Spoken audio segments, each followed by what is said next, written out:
Hello hello hello students, कैसे हैं आप सभी। आज आप सभी अच्छे होंगे, मैं भी अच्छी हूँ। तो स्वागत है आप सभी का राधिका दो क्लासेस में। ठीक है, तो आज हम पढ़ने वाले हैं self fundamental unit of life. Chapter के हमने कुछ टॉपिक्स कर लिए थे। आज हम क्या पढ़ने वाले हैं, प्रोकैरियोटिक सेल और यूकैरियोटिक सेल पढ़ने वाले हैं। क्या पढ़ने वाले हैं, प्रोकैरियोटिक सेल और यूकैरियोटिक सेल पढ़ने वाले हैं। ठीक है, based on origin and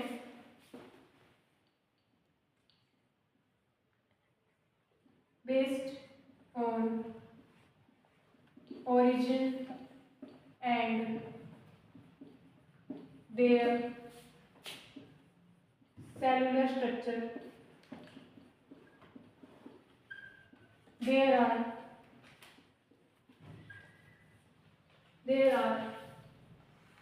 two types of cell। ठीक है, सेलुलर स्ट्रक्चर और ओरिजिन के बेस पे कितने टाइप होते हैं, सेल के दो टाइप होते हैं। ठीक है, कौन कौन से होते हैं। एक तो प्रोकैरियोटिक सेल,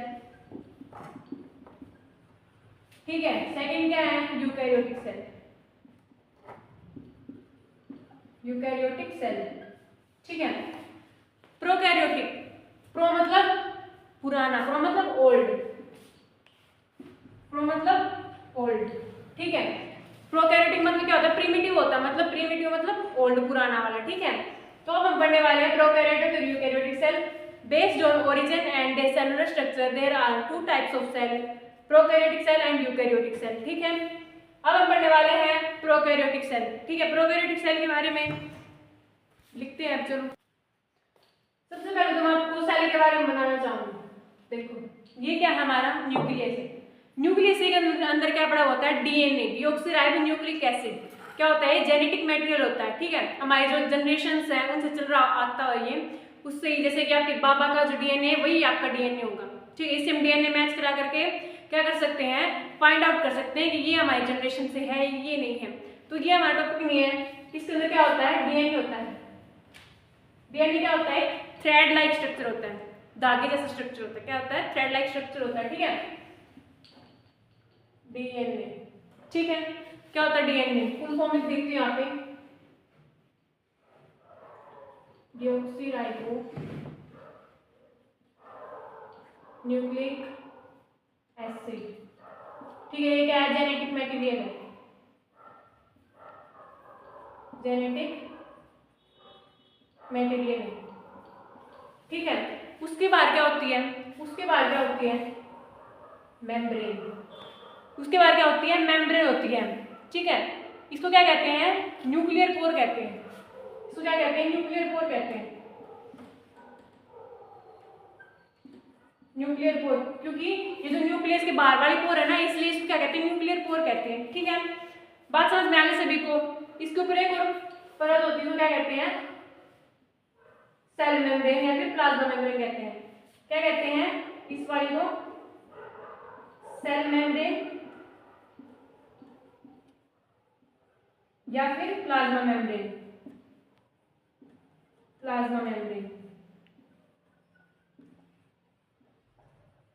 ठीक है, बात समझ में आ गई सभी को।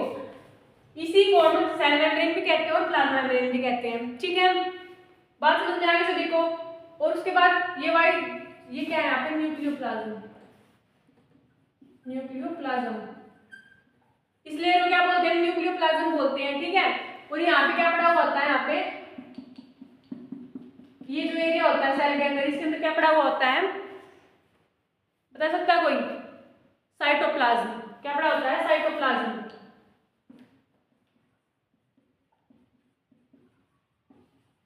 ठीक है, क्या होता है, साइटोप्लाज्म होता है। ठीक है, बात समझ में आ गई सभी को। और देखो, प्लाज्मा मेम्ब्रेन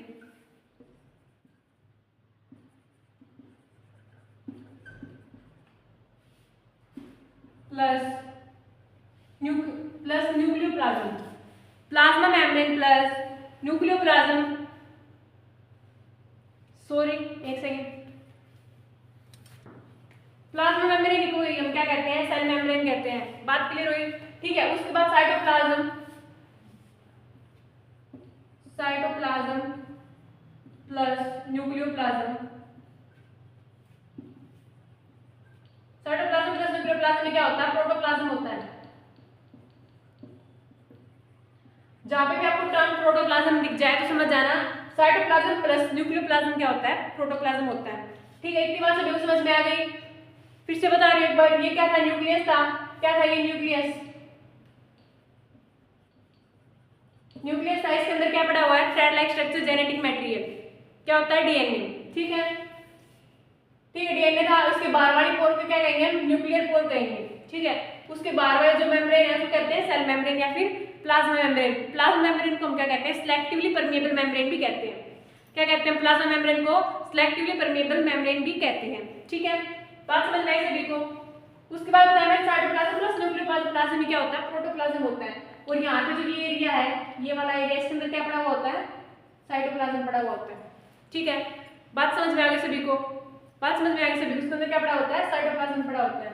ठीक है, उसके बाद हम पढ़ने वाले हैं क्रोमैटिन के बारे में। अभी तो आपको बेसिक बेसिक बता रही हूँ, बाद में इस चैप्टर में क्या पढ़ेंगे हम, ये सारी चीजें डिटेल में पढ़ेंगे। ठीक है, बात क्लियर होगी सभी को। अब देखो, ये सेल है, न्यूक्लियस है। ठीक है, इसके अंदर क्या पड़ा हुआ है, जेनेटिक मटेरियल पड़ा होता है। ठीक, इसके साथ इसी को क्या कहते हैं हम, इसके साथ एक और चीज होती है क्रोमैटिन। इसके बारे में हम डिटेल में आगे पढ़ने वाले हैं, क्रोमैटिन। अगर हम इस थ्रेड लाइक स्ट्रक्चर को, डीएनए को खोलेंगे तो ये कुछ ऐसा सा स्ट्रक्चर दिखाई देगा।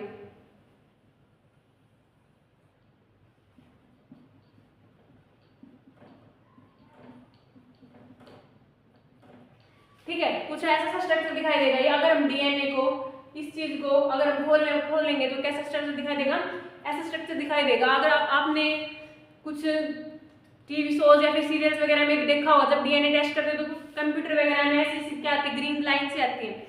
ठीक है, इसको क्या कहते हैं, डीएनए कहते हैं। ठीक है, उसके बाद इसके अंदर क्या होता है, जीनिस होती है। इसके बारे में हम डिटेल में पढ़ने वाले हैं, जीनिस। ठीक है, और इसी के साथ इसके अंदर क्या होता है, हिस्टोन प्रोटीन होता है। हिस्टोन प्रोटीन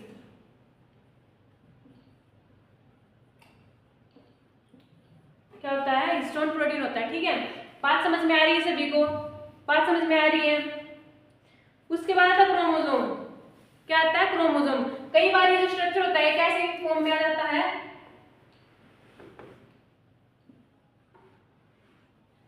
डीएनए जब हम इसको खोलते हैं तो कई बार ये ऐसे दिखने लग जाता है, इसको क्या बोलते हैं, क्रोमोसोम बोलते हैं, क्रोमोसोम्स। ठीक है, बात समझ में आ गई सभी को। उसके बाद चलते हैं हमारे प्रोकैरियोटिक सेल और यूकैरियोटिक सेल। हमारा टॉपिक क्या है, प्रोकैरियोटिक और यूकैरियोटिक सेल। ठीक है, प्रोकैरियोटिक सेल की तरफ चलते हैं हम। अब देखो प्रोकैरियोटिक सेल, प्रोकैरियोटिक सेल। अभी मैंने आपको सेल के अंदर न्यूक्लियस पढ़ाया था। क्या पढ़ाया था, न्यूक्लियस पढ़ाया था, उसके अंदर होता है डीएनए। ठीक है, तो प्रोकैरियोटिक सेल के अंदर क्या होता है, डीएनए तो होता है बट है ना, न्यूक्लियस नहीं होता है। इसके अंदर क्या होता है, न्यूक्लियोइड होता है। इसके अंदर क्या होता है, न्यूक्लियोइड होता है। ठीक है, न्यूक्लियोइड के अंदर क्या होता है, डीएनए होता है। क्या है ये, न्यूक्लियोइड, न्यूक्लियोइड। ठीक है, इसी के अंदर क्या होता है, हमारा डीएनए होता है। ठीक है, और इसके यहाँ पे हेयर लाइक स्ट्रक्चर होते हैं, ऐसे हेयर लाइक स्ट्रक्चर्स होते हैं इसमें। इनको क्या बोलते हैं हम, सिलिया बोलते हैं। क्या बोलते हैं, सिलिया बोलते हैं। ठीक है, क्या बोलते हैं इनको हम, सिलिया बोलते हैं। ठीक है, उसके बाद इसके अंदर एक टेल लाइक स्ट्रक्चर होता है, पूंछ जैसा, इसको बोलते हैं फ्लैजिला, इसको बोलते हैं फ्लैजिला। ठीक है, बात समझ में आई सभी को। ये बेचारे सेल के पास बहुत सारी चीजें क्या है, कम है, कुछ भी नहीं है बेचारा, उदास सा सेल है, कुछ भी नहीं इसके पास। जो सेल आया ना उसके अंदर इतनी मतलब कि इतनी सेल ऑर्गेनीज बढ़ गई है जो ये प्रोकैरियोटिक सेल इसके अंदर नहीं थी। सेल ऑर्गेनीज मतलब गोल्गी, एपार्टस, माइटोकॉन्ड्रिया, लाइसोसोम्स, ये क्या सारी सेल ऑर्गेनीज हैं, क्या करती है, सेल के अंदर काम करती है मशीनों की तरह। ठीक है, prokaryotic cell, prokaryotic cell, prokaryotic मतलब प्रीमिटिव, प्रो मतलब प्रीमिटिव। ठीक है, प्रीमिटिव मतलब ओल्ड, तो ये क्या है, पुराना सेल। कंसेप्ट समझ में आ गया सभी को। रट्टा मत मारना, सभी कंसेप्ट को समझो और फिर डेफिनेशन बनाओ, ठीक है। कंसेप्ट समझ में आया सभी को। अब चलते हैं यूकैरियोटिक सेल की ओर। क्या कहाँ चलते हैं? यूकैरियोटिक सेल की तरफ चलते हैं हम। अब देखो यूकैरियोटिक सेल। यूकैरियोटिक सेल के अंदर क्या होता है? न्यूक्लियस होता है, सभी को पता है क्या होता है, न्यूक्लियस होता है।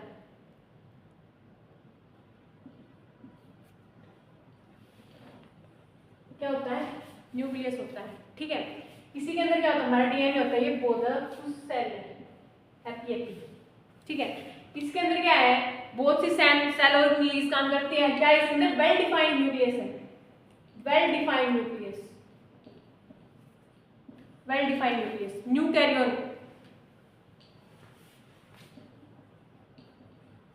यूकैरियोटिक, यूकैरियोटिक मतलब यूकैरियोट।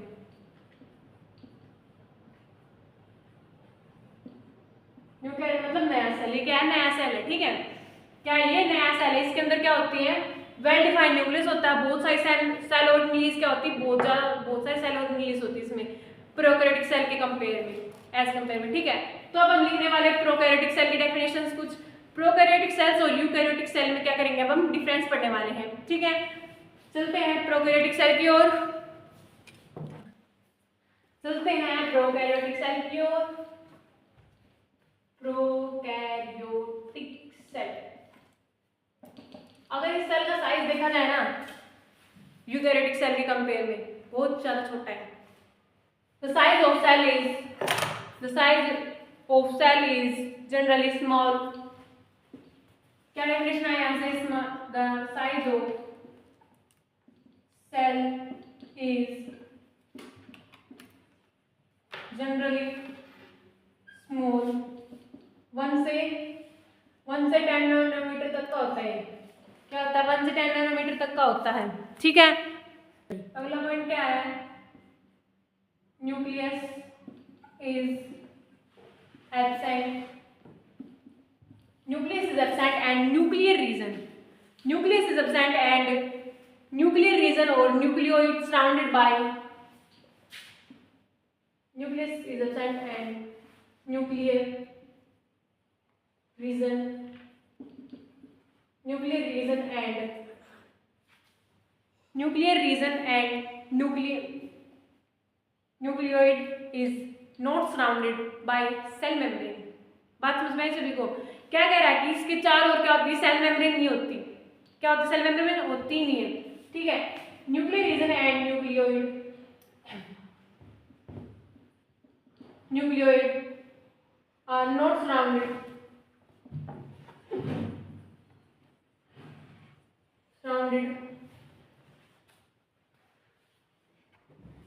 सेल मेम्ब्रेन, ठीक है। अगला point nucleus is absent. Nucleus is absent, क्या होता है इसके अंदर? न्यूक्लियस क्या होता है? एब्सेंट होता है, ठीक है। Membrane bound cell organelles are absent. Membrane bound cell organelles are absent.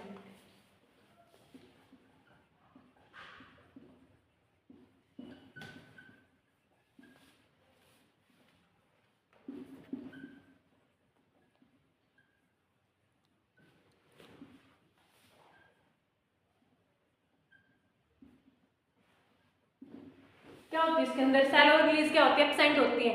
Cell organelles like मैंने बताया आपको, माइटोकॉन्ड्रिया, लाइसोसोम, गोल्गी पार्ट्स, ये क्या सारी सेल ऑर्गेनेलीज और बहुत सारी सेल ऑर्गेनेलीज होती है इसके अंदर, सेल के अंदर, ठीक है। बात समझ में आई सभी को? Cell division take places by fusion. Cell division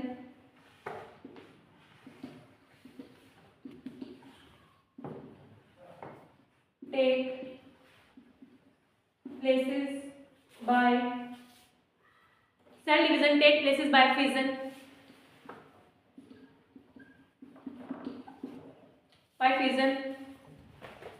or building no cytosis,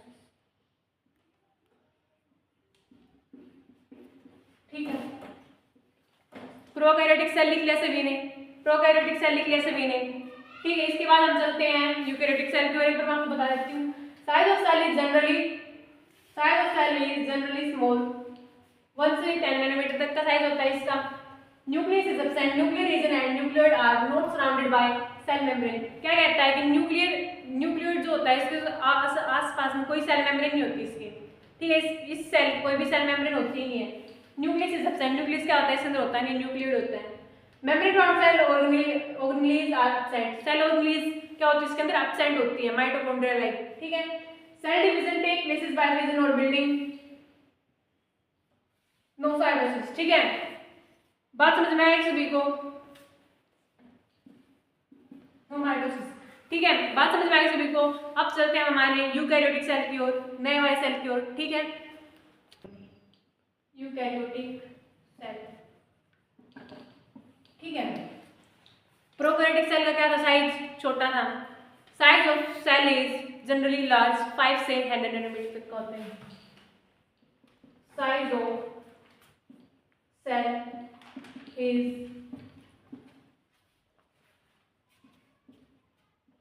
generally large, 5 से 100 नैनोमीटर, ठीक है। Size of cell is generally large, 5 से 100 नैनोमीटर तक का होता है ये, ठीक है। बात समझ में आई आगे सभी को। उसके बाद इसके क्या होती है, न्यूक्लियस के आर पार क्या होती है, न्यूक्लियर मेम्ब्रेन होती है, सेल मेम्ब्रेन होती है, ठीक है। पर जो हमारा प्रोकैरियोटिक सेल था उसके अंदर सेल मेम्ब्रेन भी नहीं थी, न्यूक्लियर मेम्ब्रेन भी नहीं थी, ठीक है। तो अगला पॉइंट क्या हमारा, यूकैरियोटिक सेल के अंदर क्या होती है, सेल मेम्ब्रेन और न्यूक्लियर मेम्ब्रेन होती है, ठीक है। Nucleus is present, nucleus is present and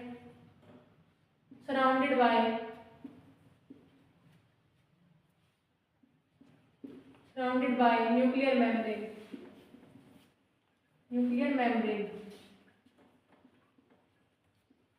ठीक है। बात समझ में आ गई सभी को। उसके बाद क्या कहता है, nucleus is absent, it contains more than 1 chromosomes, it contains more than 1 chromosome, ठीक है। बात समझ में आई सभी को। Nucleus is present,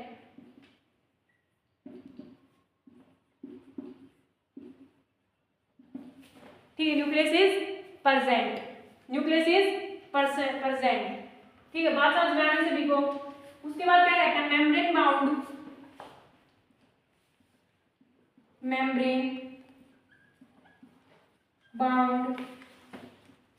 cell organelles such as mitochondria, plastids, endoplasmic reticulum,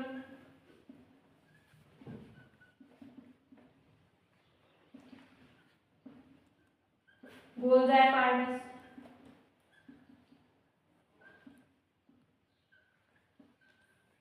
apparatus, lysosomes,